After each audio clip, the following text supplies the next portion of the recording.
recording standpoint, how has this whole thing ended up compared to how you expected it? I'd say everything's coming along pretty well. We've been having some difficulties here because over at the studio we were using Pro Tools HD. Now here we're using Pro Tools LE, so there's a constant battle of, because in Pro Tools LE you can only have 32 tracks playing at once.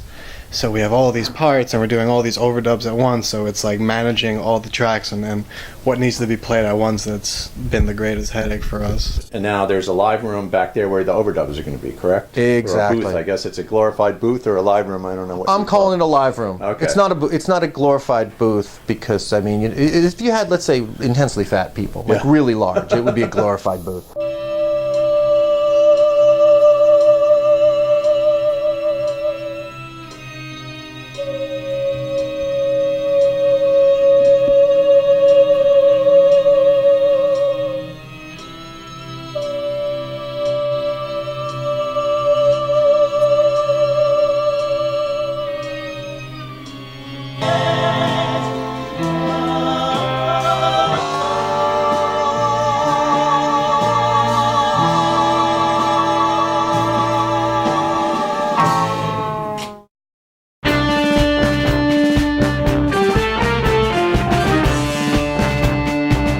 All the dialogue lines are taken from B science fiction movies.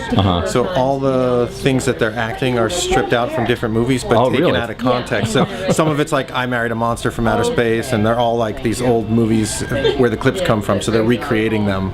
Yes! Does frightening women make you proud?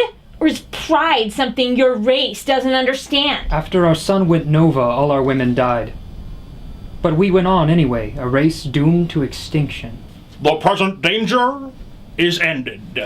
And the spoken word stuff, what do you typically do as far as compression goes? Usually, I don't do much compression going to tape, especially since now most of the recordings we do are at 24-bit, so you can record at much lower volumes without having to worry about, having only 96 dB of headroom to work with. Usually compress a little just in case the actor decides to, scream without letting us know. Earth mission has failed!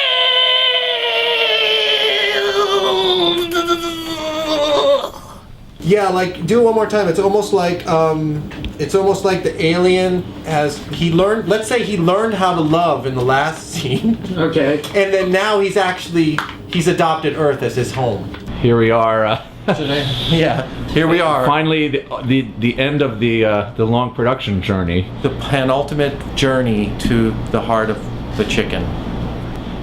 Were there any surprises, like from a recording standpoint or technical standpoint, or?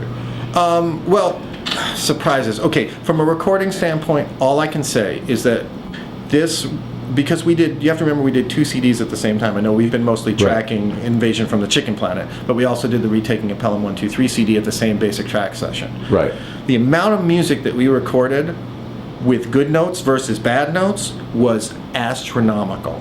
So much of it was good, I was shocked. I really edited out very few bad notes. So the players, absolutely unbelievable.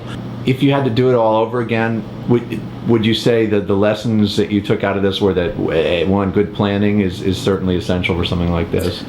I mean, good planning's. For something like this, good planning's always good in the studio. It's always good to think about what you're doing ahead of time, how you're going to do it, how you're going to get there. If you don't prep and you don't plan, which I hope this video is a lesson to all of you, you can really wind up in a bad situation. So.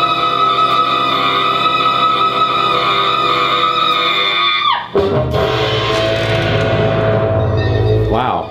Now that's comedy, baby.